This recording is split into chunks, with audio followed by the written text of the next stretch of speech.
He did not wait until after dinner. He did not wait until morning. He did not even take off his wool coat. Mark walked into our kitchen at 9:17 on Christmas Eve with snow melting on his shoulders, his car keys still in his hand, and a face so calm it told me he had practiced destroying me before he came home. "Eleanor," he said, "I can't keep pretending." I remember the exact sound the spoon made when I dropped it into the roasting pan. A small metal clatter. Not dramatic enough for the end of a life. "Pretending what?" I asked. He looked past me toward the dining room, toward the tree, toward the framed photo from our 25th anniversary trip to Savannah. He looked everywhere except at my face. "That I'm happy." I dried my hands on a dish towel. "Sit down," I said. "You're cold. I'll make coffee." "I'm not staying." Those 3 words made my kitchen tilt. "What do you mean you're not staying?" He finally looked at me. There was no anger in his eyes. Anger would have meant I still mattered enough to disturb him. What I saw was worse. Pity. "There's someone else." The candle flames on the counter trembled. I did not. Not at first. "How long?" He swallowed. 8 months. 8 months. While I was taking extra shifts at the clinic because Mark said we needed to rebuild our retirement savings. While I was buying his blood pressure medication. While I was ironing the shirts he wore to dinners I was never invited to. While I was sleeping beside him, careful not to touch his shoulder because he said he was tired. 8 months of waking next to a man whose heart had already packed a bag. "What's her name?" I asked. "Cassidy." Of course her name was Cassidy. "She's 28, he added, as if that explained everything. "She works in wellness consulting. Social media strategy. Brand partnerships. She has this energy, Eleanor. She makes me feel alive again." Alive. That word went through me colder than the snow outside. "And what do I make you feel?" He sighed. That sigh was the first real insult. Not the affair. Not her age. The sigh. It was the sound of a man inconvenienced by the pain he had caused. "You make me feel safe," he said. "Comfortable. Familiar." I stared at him. "And that's a crime now?" I looked down at my hands. They were clean, but the skin around my knuckles had cracked from winter and hospital sanitizer. Nurse's hands. Wife's hands. Mother's hands. Hands that had carried groceries, changed dressings, held feverish children, folded laundry, cleaned up after his father's funeral, and signed every birthday card with both our names because Mark always forgot. He was looking at those hands too. Then he said it. "You've let yourself become old." Old. Not tired from working. Not worn from loving. Not scarred from surviving. Just old. I thought of every time I dyed my roots because he joked about silver hair. Every time I changed out of a dress because he said it was a little much.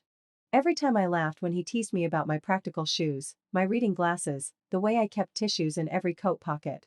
I thought of my mother, who died at 61, telling me, "A woman doesn't disappear because a man stops looking." At that moment, I felt invisible anyway. "Are you leaving tonight?" I asked. "I already left," he said. "I just came to tell you." How thoughtful. "You waited until Christmas Eve." I didn't want to lie through another holiday. "No," I said. "You wanted to have Christmas morning with her without feeling guilty." His silence answered for him. I turned off the oven. I don't know why. Maybe because some part of me was still a nurse, still practical, still thinking of fire hazards while my life burned down. "Get out. Eleanor, get out before I remember every knife in this kitchen is sharp." For the first time that night, he looked afraid. Not afraid of hurting me. Afraid of the woman he did not recognize. He stepped back. Then the front door opened. Our son Tyler walked in with a bottle of bourbon under his arm and his wife trailing behind him, her face tight with discomfort. Tyler was 31, Mark's copy in a better jacket. Same chin. Same confident walk. Same habit of assuming the world would rearrange itself around his comfort. "Whoa," he said, looking between us. "What's going on?" Mark's jaw clenched. I waited for my husband to be decent enough not to announce my humiliation in front of our son. He was not. "I told your mother I'm leaving," he said. "Leaving?" Tyler looked at me, then back at Mark. "Tonight?" "There's someone else," Mark said. Tyler rubbed his forehead. "Dad, come on." For one wild second, I thought he was defending me. Then he said, "You couldn't wait until after Christmas?" Brooke stared at him. I felt my heart fold in half. "That's your concern?" I asked. "The timing?" Tyler looked uncomfortable. "Mom, I'm not saying what he did is right. I'm just saying maybe this isn't the night for a scene." "A scene?" I repeated. He shifted the bourbon from one hand to the other. "You know how you get when you're emotional." I had held that boy through asthma attacks. I had sat in school parking lots when he was too anxious to go inside. I had worked double shifts to help pay for his college after Mark said boys needed to learn responsibility. I had wired him money when his first business failed, money Mark never knew about because Tyler begged me not to tell him. And there he stood, worried I might make Christmas awkward. Mark seized the opening. "I know this is painful," he said, using his boardroom voice now. "But I have a right to be happy." I looked from my husband to my son. "And do I have a right to be anything?" No one answered. Brooke did. Quietly. "You have a right to be furious." Tyler shot her a look. I took off the red apron and placed it on the counter. "You can all eat the ham," I said. "I'm going for a walk." "Mom, it's freezing," Tyler said. I walked past him. Mark caught my arm. "Don't be dramatic." I looked down at his hand on me. He let go. Snow was falling hard over Oak Park, turning every roof and parked car into something soft and innocent. Through other people's windows, I saw families laughing under warm lights. Someone down the block had inflated a giant Santa on their lawn. He bobbed in the wind with a stupid, cheerful grin. I walked. I did not know where I was going. I only knew I could not stay in a house where my marriage was cooling beside the ham. The sidewalks were slick. My breath came out in white clouds. My ears burned. I passed the church where Mark and I had renewed our vows 3 years earlier, smiling under stained glass while he promised to choose me in every season. I passed the bakery that made Annie's wedding cake. I passed the little bookstore where Mark once bought me a mystery novel and wrote inside the cover, "To my favorite ending." I wondered when I had stopped being his favorite anything. By the time I reached the Green Line station, my phone had buzzed 11 times. Tyler. Brooke. Annie. Mark once. I turned it off. I wandered until I reached a quieter stretch near Grant Park, where the sidewalks were less crowded and the snow had begun to bury the benches. My legs finally gave up. I sat near a dark fountain, under bare branches crusted with ice, and I cried so hard my throat made sounds I had never heard from myself. I cried for Mark. Then I cried because I realized I had been crying for Mark for years without naming it. I cried for every dinner I ate alone while pretending he was busy. Every anniversary where I accepted a gift card because "you're impossible to shop for." Every time he corrected me in public. Every time he called my nursing work "sweet" while calling his hospital finance job "serious." Every time I made myself smaller because I thought a good wife made room. At 55, on Christmas Eve, I had been thrown out of my own story. That was when I heard shuffling footsteps. At first, I ignored them. Downtown had sounds. Wind. Trains. Tires hissing through slush. But the footsteps were slow and uneven, dragging through the snow with effort. I wiped my face and looked up. A man stood near the path, half hidden by the blowing snow. He looked around 60, maybe older, with a gray beard and clothes layered so poorly they seemed collected from donation bins that did not care about sizes. His coat hung open. His hands were shoved under his arms. His face had the exhausted grayness I had seen too many times in emergency rooms. But it was his feet that made me stand. He was barefoot. No shoes. No socks. Bare skin on snow. His toes were mottled purple and white at the tips. The nurse in me took over before the broken wife could object. "Sir," I said, rushing toward him. "Your feet." He looked at me with eyes so blue and alert they startled me. "I know. I was trying to get to the warming center," he said. His voice was hoarse but steady. "They closed early. Too many people. Not enough beds." "That doesn't make sense," I said, because sometimes outrage is easier than grief. "It's Christmas Eve." He gave a small smile. "Need doesn't schedule itself around holidays." I looked around. No one was nearby. A few cars passed on the street, their headlights sliding over us and moving on. "What's your name?" I asked. "Henry." "I'm Eleanor." "Eleanor," he repeated, as if committing it to memory. I pulled out my phone, then remembered I had turned it off. My fingers were shaking too hard to power it on quickly. "Sit down," I said. "You need to get off your feet." He shook his head. "If I sit, I may not stand again." That was true. Too true. I looked down at my boots. They were heavy, ugly, practical, waterproof. Mark hated them. I had bought them myself after slipping on ice outside the hospital 4 winters ago. They were the kind of boots you bought when you planned to survive, not impress. I sat on the snowy bench and began unlacing them. Henry's eyes widened. "What are you doing?" "Taking off my boots." "No, yes. You'll freeze. You'll lose your toes." He backed away. "I can't take a woman's shoes." I kept untying. "Then don't think of me as a woman. Think of me as a nurse giving discharge instructions." "Eleanor, I'm serious." "So am I." I pulled off one boot, then the other. The cold hit my socks immediately, shocking and sharp. I stood, holding the boots out to him. "Put them on." He stared at them. I stepped closer. "Please. I need you to take them." "Why?" But I said, "Because tonight I need to believe I'm still useful." Henry's face changed. Slowly, he took the boots. He closed his eyes. God, he whispered. That's warm. I looked away because the relief on his face felt too intimate to watch. He reached into the pocket of his ragged coat and pulled out a silver coin. Not a quarter. It was larger, older looking, polished smooth from years of being touched. On one side was a lighthouse. On the other were the words, choose to see. He placed it in my palm. I can't pay you, he said. But I can give you this. I didn't do it for payment. I know. That's why I want you to have it. The coin was cold against my skin. My wife used to carry it, he said. She believed kindness was the only investment that never fails. Your wife sounds smart. She was. The past tense softened his whole face. For a few seconds, neither of us spoke. Snow gathered in his beard. My toes burned inside my socks. You need to get inside, he said. So do you. He looked toward the street. I will. I almost asked where. I almost insisted on calling someone. But a gust of wind cut through me so hard I gasped, and he saw it. Go home, Eleanor. Home. The word hurt. I'm not sure I have one tonight, I said. Henry's eyes held mine. Then go somewhere with walls until you can decide what home means next. I folded the coin into my fist. He walked away through the snow wearing my brown boots. I watched until his figure blurred into the storm. Then I walked back toward the train in my socks. Every step burned. By the time I reached the station, the bottoms of my socks were soaked through and blackened with slush. People stared. A woman offered me a napkin, which was useless and somehow kind. I took the train home with my feet throbbing and the silver coin clenched so tightly it left a mark in my palm. Inside, the ham sat covered in foil. The gifts remained under the tree.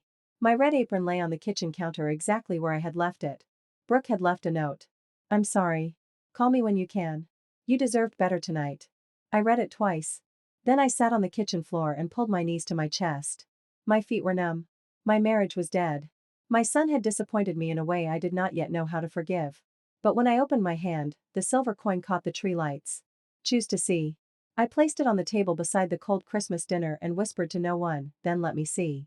I had no idea that 2 days later, 17 black SUVs would pull up in front of my house, and the barefoot man from the park would step onto my porch in a cashmere coat, carrying my boots in a velvet-lined box. The morning after Christmas, I woke on the living room couch under 3 blankets with my feet wrapped in towels and the taste of grief still sitting on my tongue. For a moment, before memory returned, I thought it was just another winter morning. Then I saw Mark's empty leather recliner, the untouched gifts, the silent kitchen, and the silver coin on the coffee table. My marriage had not been a nightmare. It was sitting there in daylight, waiting to be dealt with. Annie arrived at 10:30 with drugstore slippers, coffee, and fury. I swear to God, she said into my hair, I will run him over with the minivan. That was the first time I laughed. It hurt, but I laughed. She knelt in front of me and inspected my feet. Mom, these are bad. Why didn't you call me? I turned my phone off. Because Dad is a coward and Tyler is an idiot. I pulled the blanket tighter around myself. Tyler was shocked. Tyler was selfish. She stood and began moving through the house, gathering Mark's forgotten things with the efficient rage of a daughter who had watched too much and said too little. His reading glasses. His gym shoes. The golf magazines he bought and never opened. She tossed them into a cardboard box from the pantry. Annie. No. I'm not doing the nice family thing today. He brought his affair into your kitchen on Christmas Eve. I looked toward the dining room. He said she makes him feel alive. Annie stopped. Her face crumpled for 1 second before anger repaired it. You kept him alive, she said. There's a difference. At noon, Tyler called. I did not answer. At 12:03, he texted. I showed Annie. She snatched my phone and typed, then paused. What are you doing? I asked. Trying not to ruin my relationship with my brother permanently. What were you going to say? That adults don't tell their abandoned mothers not to make scenes. I took the phone back. Don't send anything. Mom, I need to decide what I want to say. Not what you want to say for me. That surprised both of us. Annie sat beside me. Okay. By evening, Mark had called 4 times. His messages started controlled and became irritated. Eleanor, I know last night was difficult. We need to talk about logistics. You can't just refuse to answer forever. Please don't make this harder than it has to be. That last one almost made me throw the phone. Harder than it had to be. As if heartbreak were a dishwasher delivery. I was standing at the sink, watching snow slide from the roof of the house across the street, when I heard the first engine. Low. Heavy. Expensive. Then another. And another. At first, I thought there had been an accident. I pulled the curtain aside. My doorbell rang. I stood frozen. The silver coin was on the counter beside me. The bell rang again. I picked up my phone and called Annie. Mom, there are 17 black SUVs outside my house. Silence. What? And someone is at the door. Do not open it. I think I know him. What does that mean? I walked to the foyer. Through the frosted glass, I saw the outline of a man. Tall. Straight-backed. Still. I opened the door with the chain on. Henry stood on my porch. Except he was not the Henry from the park. His beard was neatly trimmed now. His gray hair was combed back. He wore a charcoal cashmere coat, leather gloves, and a dark suit that looked more expensive than my car. His face was the same, though. The same blue eyes. The same quiet sadness. In his hands, he held a black box. Good morning, Eleanor, he said. Behind him, 17 SUVs idled in the snow. I stared at him through the crack. Who are you? The same man whose feet you saved, he said. But not the man you thought I was. Annie was shouting through the phone. Mom? Mom, who is it? I lowered the phone. Give me 5 minutes. Absolutely not, I hung up. Henry looked at the chain on the door. You're right to be cautious. Thank you for approving my common sense. That made him smile. Briefly. My full name is Henry Whitmore, he said. I blinked. Everyone in Chicago knew that name. Whitmore Health Systems. Whitmore Hotels. Whitmore Media. The Whitmore Foundation. Hospitals, rehabilitation centers, senior housing, research grants, warming shelters, scholarship programs. There was a children's hospital wing downtown named after his late wife. You're Henry Whitmore. Yes. You're a billionaire. That word makes people strange, he said. But yes. This time, he laughed for real. One of the security men glanced over in surprise, as if laughter from Henry Whitmore was not a common workplace event. I closed the door, removed the chain, and opened it again. I have questions. I owe you answers. I stepped aside. He entered my house with the careful respect of someone entering a chapel. His eyes moved over the Christmas tree, the gifts, the boxed-up magazines Annie had left near the stairs, the dining table still covered with a tablecloth I had not been able to remove. I'm sorry, he said softly. You keep saying that. For the SUVs or for pretending to be homeless? His face changed. I was not pretending to be cold. I believed that before I wanted to. He set the black box on the coffee table. I touched one boot with 2 fingers. You didn't have to do that. Yes, he said. I did. I sat across from him. So why were you barefoot in Grant Park on Christmas Eve? Henry removed his gloves slowly. My wife, Grace, died 14 months ago. Pancreatic cancer. Fast and ugly. I'm sorry. He nodded once. After she died, I learned something unpleasant.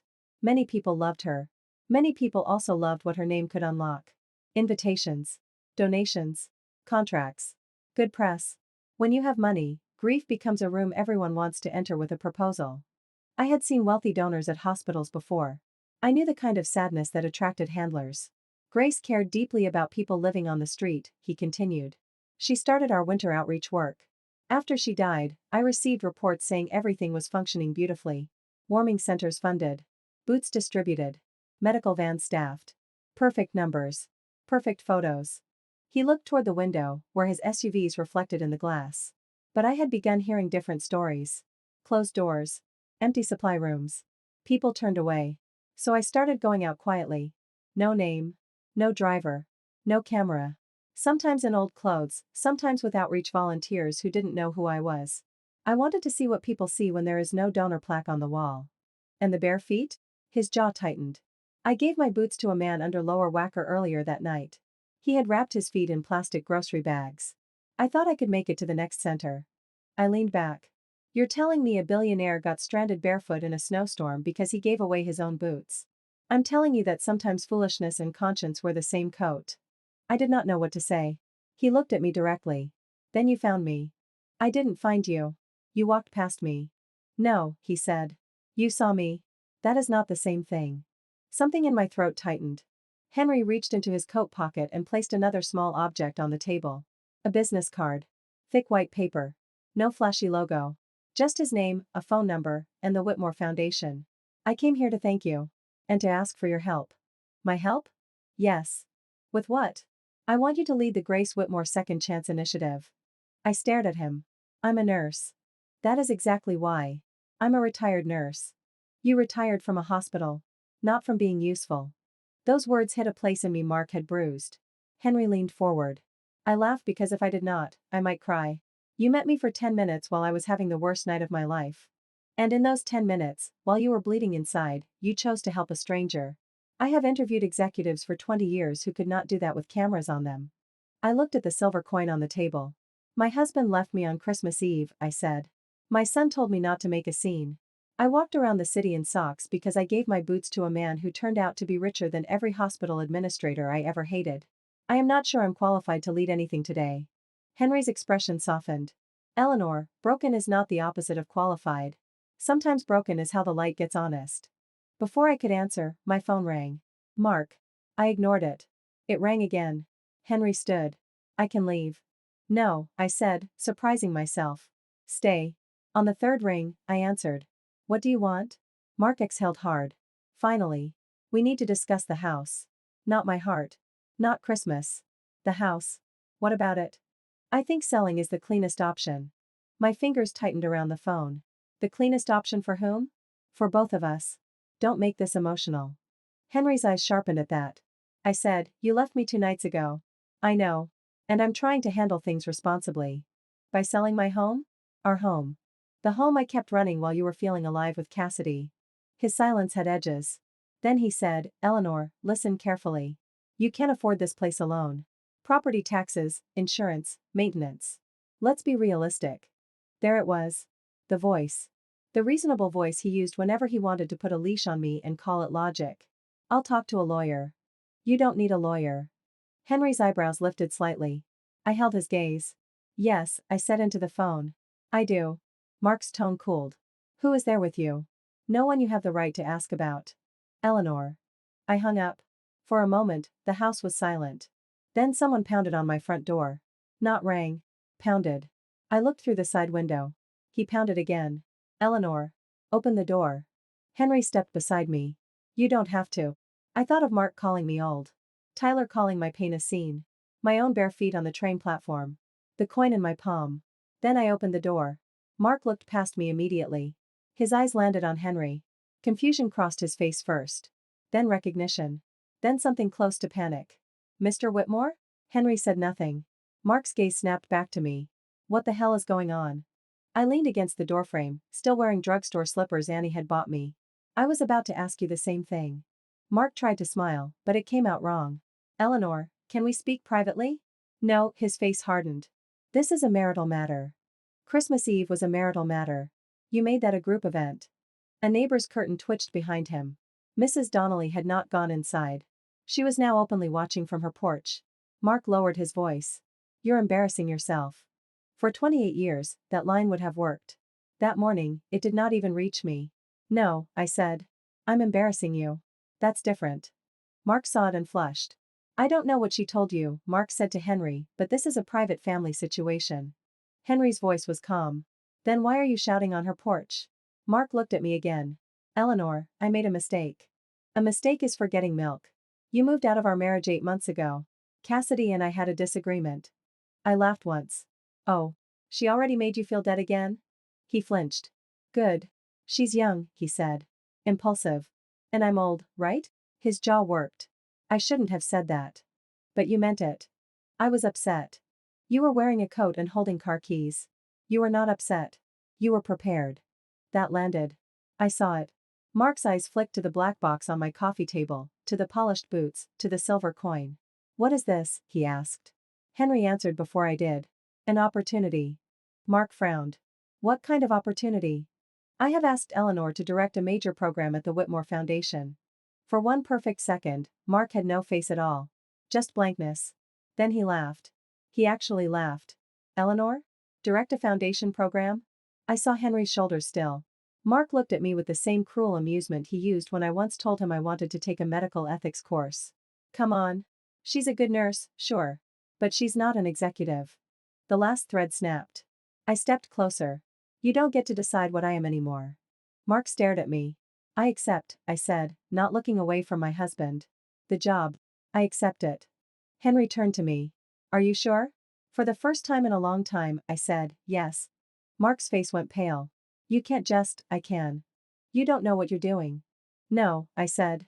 But I know exactly what you did. He opened his mouth. Behind him, another car pulled up too fast. A white BMW slid to the curb, and a young woman stepped out wearing a cream coat, high-heeled boots entirely wrong for snow, and sunglasses though the sky was gray. I knew her before she spoke. Cassidy. She took one look at the SUVs, one look at Henry Whitmore on my porch, and one look at Mark. Then she said, loud enough for half the block to hear, Mark, you told me she was nobody. The porch went silent. Mark closed his eyes. Henry looked at me. I looked at my husband, then at the 28-year-old woman who had walked into my wreckage expecting to find ruins. Instead, she had found witnesses. And for the first time since Christmas Eve, I smiled. You told me she was nobody. If Mark could have disappeared into the snow, I think he would have. He had spent 28 years controlling rooms, conversations, budgets, family dinners, even apologies. But he could not control this porch. He could not control the line of black SUVs, the billionaire standing beside me, the mistress shivering at the curb, or Mrs. Donnelly watching from next door with the moral focus of a Supreme Court justice. I looked at Cassidy. I'm nobody. Her sunglasses were too large for her face, but not large enough to hide her panic. I didn't mean, yes, you did, I said. You just didn't mean for me to hear it. Mark turned on her. Cassidy, get back in the car. Her mouth opened. She was young, pretty, polished in the way expensive filters make people polished. But under the makeup, she looked scared. No, she said. You said the house was basically yours. You said the divorce would be easy. You said she didn't work anymore and wouldn't fight. Henry's eyes moved to Mark. Mine did too. What house? I asked. Mark's face tightened. She doesn't know what she's talking about. Cassidy laughed sharply. Oh, now I don't know?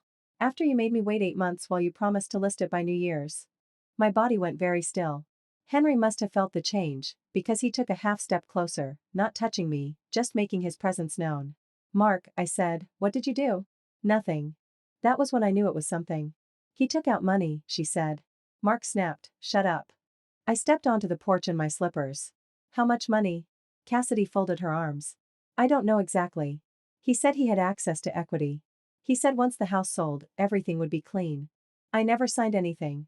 Mark's mouth pressed into a line. Henry said, very quietly, Eleanor, do you have a mortgage statement? I looked at him. Mark looked at him too, and fear flickered again. I turned and walked inside. My hands were steady in a way that frightened me. I went to the desk in the den, the desk where Mark kept files because he said I lost things. The drawer was locked. Of course it was. I came back with a hammer from the laundry room. Mark saw it and stepped inside. Eleanor, don't be ridiculous. I raised the hammer. He froze. I smashed the drawer lock with one swing. The crack sounded beautiful. Inside were folders. Mortgage. Insurance. Taxes. I pulled them out until I found an envelope from Lakeshore Federal Credit Union. Home equity line of credit. Opened 3 months earlier. My signature was on page 4. Except it was not my signature. It was a careful imitation by someone who thought a wife's name was just another household tool. I stared at it so long the words blurred. Tyler walked in then, breathless, coat half-zipped, Brooke behind him. Mom, Annie called me. What is going? He stopped when he saw my face. I held up the paper. Did you know? Tyler looked confused. Know what? Your father opened a line of credit on this house with my forged signature. Mark lunged. That is not. Henry's security man moved faster. He stepped between us without touching Mark. Tyler took the paper from my hand. His color drained. Dad? Mark's voice turned hard. It was temporary. I handled our finances for decades. Our finances? I said. You stole against my home. I was going to replace it when the sale closed. What sale? He looked away. Tyler's face changed from confusion to horror. Dad, he whispered. You told me Mom agreed to sell. My knees nearly gave. I looked at my son. What? Tyler swallowed. He said you were emotional but you understood. He said the house was too much for you. He asked me to talk you into it if you resisted. Brooke covered her mouth. I took the paper back and looked at Mark. You were going to use my own son to push me out. Mark's eyes hardened in defense, the way they always did when shame got too close. You're making it sound uglier than it was. It is ugly, Brooke said. Everyone looked at her. She stepped beside Tyler. Her voice shook, but she did not back down. It's ugly. You used him. You used all of us. Mark pointed at her. Stay out of this. Tyler finally found his spine. Mark stared at him. The first crack in his kingdom. Henry took the Hellick papers gently from my hand. With your permission, he said to me, I can have my legal team review this today. Mark laughed, but it came out thin. This is a domestic dispute, Henry. You don't want to insert yourself. Henry's eyes went cold. Mr. Lawson, I have spent 40 years learning exactly where to insert pressure. Mark went silent. Cassidy, I said. She stopped. You said he took out money. What for? She looked at Mark. He shook his head once. She looked at the SUVs. Then she looked at me. For my company, she said. A wellness media startup. He said it would look bad if the hospital board knew he was investing in me personally, so he routed it through consulting invoices. Henry's face changed. Not dramatically. Just enough. What company? He asked. Cassidy hesitated. Bright Harbor Creative. Henry turned to one of his aides, a woman with silver hair and a tablet. Mara. She was already typing. I looked between them. What is Bright Harbor Creative? Henry did not answer immediately. Mara did. It is a vendor paid by Winterize Outreach. Henry's jaw tightened. My house seemed to grow quiet around that name. What is Winterize? I asked. Henry looked at me. A non-profit contractor that received Whitmore Foundation funding to supply winter gear and staffing to warming centers. I looked down at my slippers. Winter gear. Boots. Bare feet in snow.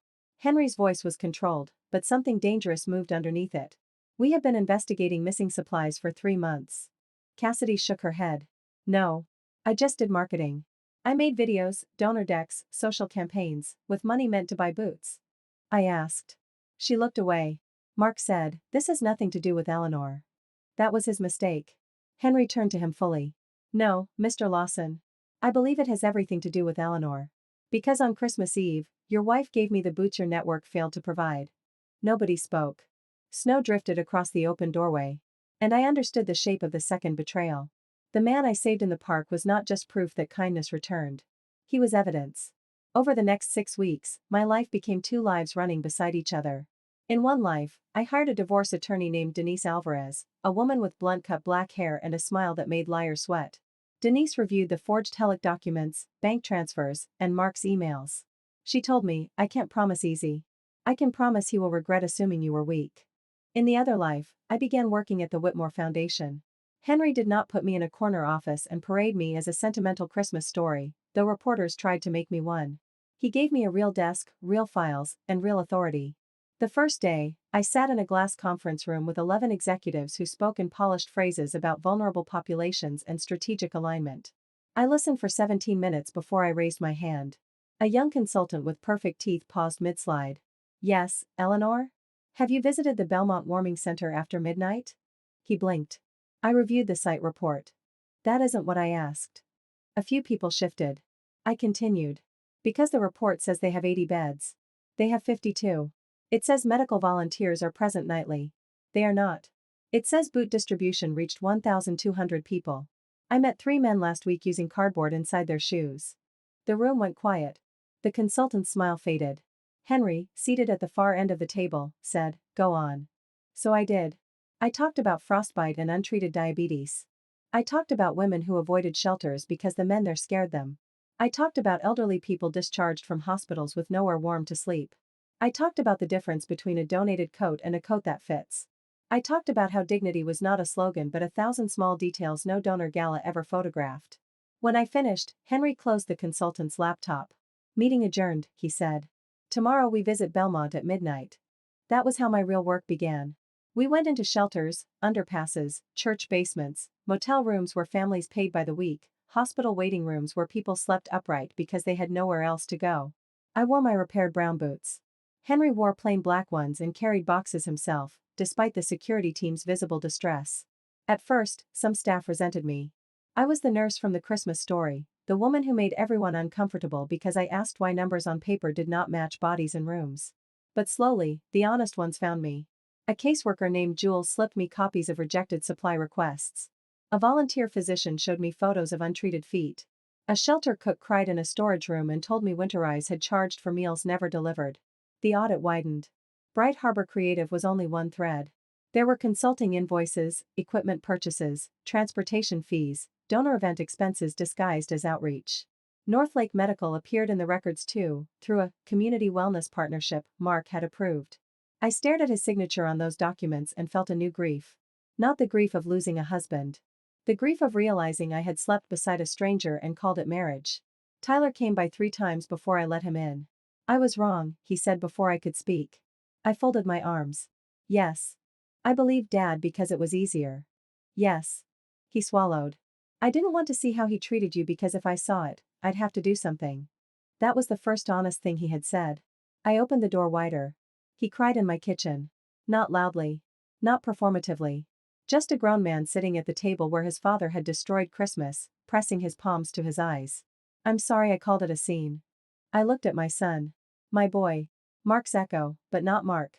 It was a scene, I said. A woman's life fell apart in front of her family. Scenes happen.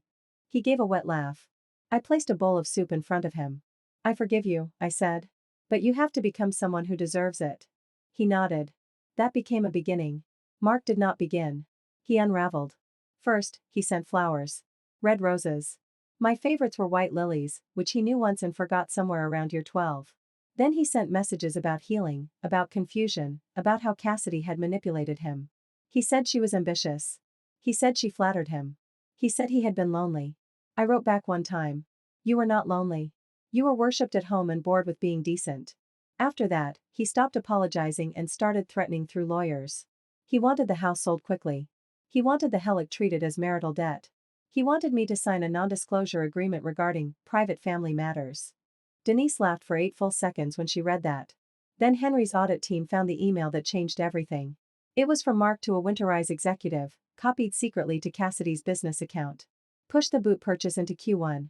Use available cash for Bright Harbor invoice now. Donor optics matter more before year end. People will survive a few weeks. People will survive a few weeks. I read that sentence in Henry's office at 11:42 at night. Outside the windows, Chicago glittered under ice. Henry stood beside me but did not speak. I thought of his bare feet. The purple-white toes. The way he had closed his eyes when warmth returned. I thought of the man under lower Wacker who had Henry's boots. I thought of every patient who had ever told me, it's not that bad, because they did not want to be a burden. People will survive a few weeks. I stood up. Henry said, Eleanor. My voice sounded calm to my own ears. We are not settling quietly. He studied me. No, he said. We are not. The public reckoning happened at the opening of the Grace Whitmore Second Chance Center, though Mark did not know that when he agreed to come. The center had been a boarded-up department store on the south side. In 47 days, with Whitmore money and a small army of volunteers, we turned it into a winter refuge with 120 beds, a medical clinic, laundry facilities, showers, legal aid offices, job counseling rooms, and a children's corner painted with suns. It was not a miracle. Miracles are too easy.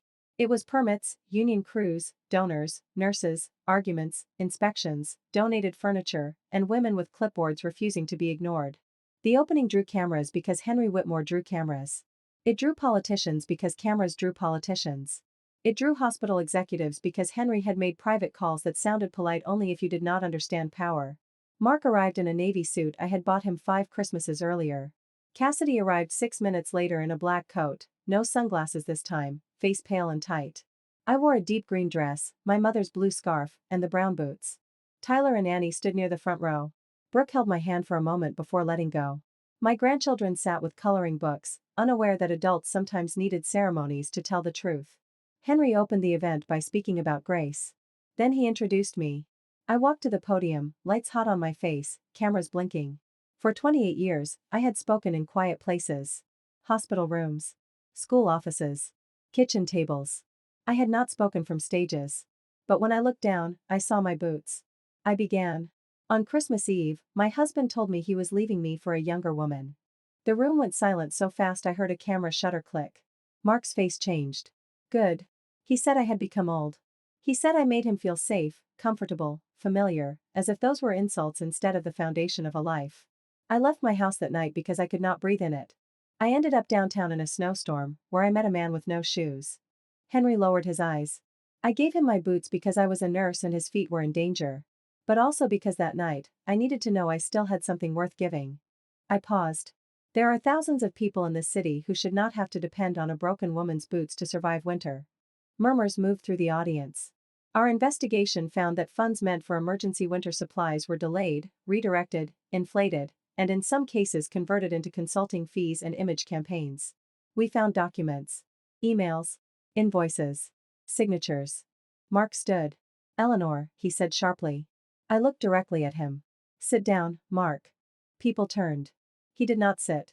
This is defamatory, he said. Henry rose from his seat. Every document referenced today has been provided to the Illinois Attorney General's Charitable Trust Bureau, the Board of Northlake Medical, and federal investigators where appropriate. Cassidy made a small sound. Mark looked around, realizing too late that this was not a speech. It was Annette. A screen behind me lit up. Not with private scandal. Denise had insisted we keep the affair out of the legal presentation unless Mark forced it. But the public records, vendor trails, and anonymized emails were there. Then came the sentence. People will survive a few weeks. It appeared behind me in black text on a white background, with Mark Lawson's name visible in the email header. The room erupted. Mark's mouth opened, but nothing useful came out. Cassidy stood too. I didn't know people were going without boots, she said, crying now. Mark told me the funds were flexible. He said everyone did it. Mark turned on her. Don't you dare. She pointed at him with a shaking hand. You told me your wife was stupid with paperwork. You said she'd sign anything if you put it in front of her. The room gasped. That was not part of our presentation. That was a gift from panic. My body went cold, but my voice stayed steady. I did not sign the home equity loan Mark used to fund those payments, I said. My attorney has filed the relevant documents with the court. Mark looked at me then. Not with love. Not with regret. With hatred. For 1 second, I saw the man underneath the expensive suit. Not powerful. Not brilliant. Just small and furious because the woman he dismissed had become the witness he could not silence. You think Henry Whitmore cares about you, he shouted. You're a story to him. A Christmas tearjerker. He'll use you until the cameras leave. Henry took 1 step forward, but I raised my hand. This was mine. I looked at Mark across the crowded room. You used me when there were no cameras. You used my labor, my loyalty, my quiet, my name, my house, my son, and the kindness you mistook for weakness. Henry gave me a job. You gave me a reason to remember who I was before I spent 28 years making excuses for you. Mark's face twisted. You'll regret this. No, I said. I regret not doing it sooner. Security escorted him out while reporters followed. Cassidy went with investigators willingly 20 minutes later. Her attorney released a statement by morning claiming she was cooperating. Mark's attorney released a statement calling the event a malicious domestic ambush. By lunch, Northlake Medical had placed Mark on administrative leave. By Friday, he had resigned. By the following month, the state opened a formal inquiry into Winterize and its vendors. I did not celebrate his ruin. That surprised people. They expected me to dance on the wreckage. Maybe part of me wanted to. But mostly, I felt tired. Justice is satisfying, yes, but it is also heavy. It asks you to carry the truth in public after carrying pain in private for years. The divorce took 9 months. Denise was magnificent. The forged helic became a separate legal matter. The court froze certain assets. The house remained mine pending settlement because my mother's inheritance had paid the original down payment, something Mark had forgotten because he had spent years treating my family money as background noise. He fought. He delayed. He accused me of being manipulated by Henry. He accused Henry of romantic interference, which made Denise laugh so hard she had to remove her glasses. In the end, Mark lost more than he expected and less than some people thought he deserved. That is how real life works. It does not always burn villains to ash. Sometimes it strips them of the rooms where they used to feel untouchable and leaves them alone with voicemail. Tyler testified about what Mark had told him regarding the house sale. He shook the entire time. Afterward, in the courthouse hallway, he asked if I hated him for needing time to become brave. No, I said. But don't confuse late courage with no courage. He hugged me. Annie cried. Brooke took us all to a diner and ordered pie because she said the family needed a better dessert memory. As for Henry, he never rushed me. That mattered. Henry waited. Every time I handed someone a pair of boots, I remembered snow under my socks. The city remembered too. So I stopped hating the name. Sometimes a story becomes larger than your embarrassment. Henry stood beside me looking at it. She made my head too square, he said. It's accurate. He smiled. We had spent months in each other's orbit. I knew how he took his coffee. Black, unless the day had been awful, then with too much sugar. He knew I rubbed my left wrist when I was angry. I knew he visited Grace's grave every Sunday morning. He knew I kept Mark's apology letters in a folder not because I wanted them, but because Denise said documentation was healthy and I had decided documentation was my new love language. There had been moments. A hand at my back as we moved through a crowd. A look held 1 second too long after a difficult meeting. Comfortable silences in his car while snow tapped the windshield. But he had never crossed the line. That night, he took the silver coin from his pocket. He held it between us. Grace used to say this coin was not a charm, he said. It was a command. Choose to see. He nodded. I spent the year after she died seeing mostly what I lost. Then on the worst night of your life, you saw me when almost everyone else walked past. I looked away because his voice was too gentle. Henry. I'm not asking for anything you aren't ready to give. I don't know how to be with someone after Mark. Then don't be with someone, he said. Have dinner with me. I looked at him. As what? As Henry. Not Whitmore. Not your boss. Not the man from the SUVs. Just the man whose feet you saved when you had every reason to save only yourself. A laugh broke out of me, shaky and real. That is a very dramatic dinner invitation. I've been told I lack casual charm. You do. He smiled. I can work on it. I thought of Mark telling me I was old. I thought of the red sweater. The cold ham. The forged signature. The stage. The boots in the snow. I thought of my mother's voice. A woman doesn't disappear because a man stops looking. Maybe she returns when someone finally sees her. Yes, I said. Dinner. Henry's face changed in a way no camera ever caught. But, I added, I am not dating a billionaire. Good, he said. I am tired of being one. That is the most billionaire thing you could have said. He laughed so hard Jules peeked into the hallway to check on us. Our first dinner was at a tiny Italian restaurant in Andersonville where the owner did not care who Henry was because his reservation book was full until the apocalypse. Henry spilled sauce on his sleeve. I talked too much because I was nervous. He told me about Grace without making me compete with a ghost. I told him about Mark without making every man pay his debt. We went slowly. Mark tried to return one more time. It was November, almost 1 year after the Christmas Eve he destroyed. I was leaving the courthouse after signing the final divorce decree when I saw him near the steps. He looked older. Not because of age. Because consequences had removed the lighting he preferred. Eleanor, he said. I stopped. It's okay, I told her. She moved 3 feet away, close enough to tackle him with legal precision. Mark held a folded paper in his hand. I wrote something. I'm not reading it. His mouth tightened, then loosened. I deserve that. I waited. He looked down at the courthouse steps. I lost my job. Cassidy testified. The board cut ties. Tyler barely speaks to me. Annie doesn't speak to me at all. I said nothing. I keep thinking about Christmas Eve, he said. About what I said. Which part? His eyes flicked to mine. All of it. The wind lifted my hair. For years, I would have helped him. I would have softened the moment, offered him a path to dignity, made his guilt easier to carry. I did not. You didn't lose your family because of one night, I said. You lost us because that night finally told the truth. His face crumpled, but not enough to move me back into old habits. Do you love him? He asked. I almost laughed. Even then, Mark thought my life was a question about another man. I love myself without you, I said. That's the part you should be asking about. He looked as if I had spoken a language he never learned. I walked away with my divorce decree in my hand and my boots on my feet. Henry was waiting by the car, not too close, not claiming the moment. Just there. I got in, closed the door, and cried for 4 blocks. Not because I wanted Mark back. Because the end of a long pain is still an end. Henry did not tell me to stop. He did not say I deserved better, though I did. He did not make my tears uncomfortable. He simply drove until I said, I'm hungry. Then he found pancakes. 2 years after the night Mark left, Henry and I married in the garden of the Second Chance Center. It was not grand in the way people expected from Henry Whitmore. No ballroom. No ice sculptures. No string quartet flown in from New York. We had folding chairs, white lights, soup from the center kitchen, flowers from a community garden, and 146 guests who had all, in some way, been part of our second life. Nurses came. Shelter workers came. Former patients came. Women from the senior housing program came wearing their best hats.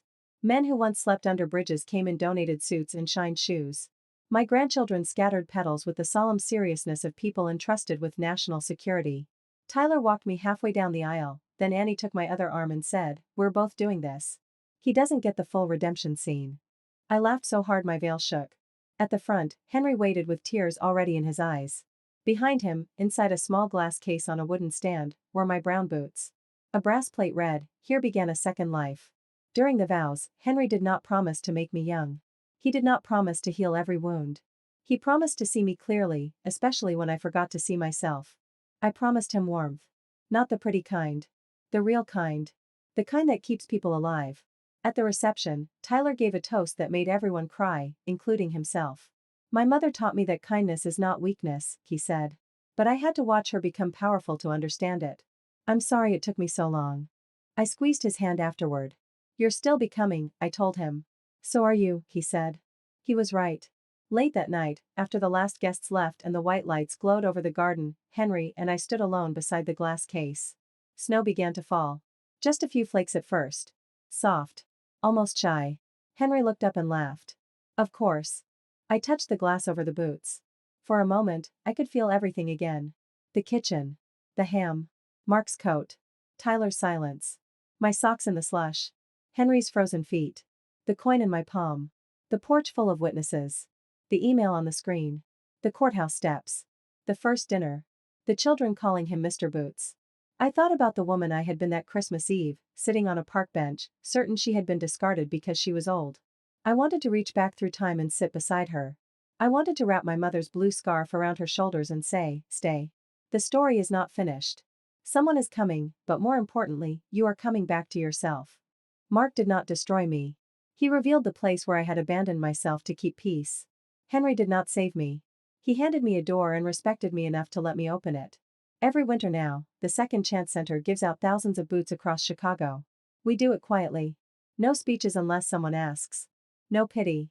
No staged photographs. Just warm socks, good boots, medical care, soup, and people looking directly at other people. Sometimes I meet women who apologize for needing help before they even ask for it. I always take my time with them. Some believe me right away. Some do not. That is okay. I know truth can take a while to warm the body. On the anniversary of that Christmas Eve, I still cooked dinner. Ham, mashed potatoes, green bean casserole, cranberry sauce, pecan pie. The first year, I thought it would hurt too much. Instead, my house filled with people who came because they wanted to be there. Annie's kids argued over ornaments. Tyler washed dishes without being asked. Brooke brought wine. Henry burned the rolls and looked so guilty you would have thought he had committed a felony. At 9:17, the exact minute Mark had walked in with his cruelty, Henry touched my hand under the table. You okay? I looked around. At my children. My grandchildren. My friends. The blue scarf on the chair. The boots by the door. The silver coin on the mantel. Choose to see. Yes, I said. And I was. Because a man can leave you for someone younger. A son can disappoint you. A house can turn into a battlefield. A name you sign with love can be forged into a weapon. But a woman is not finished because someone decides she is no longer useful in his story. Sometimes the coldest night of your life is not the night you die. Sometimes it is the night you finally feel your own feet, burning with pain, carrying you toward the life that was waiting for you to choose it.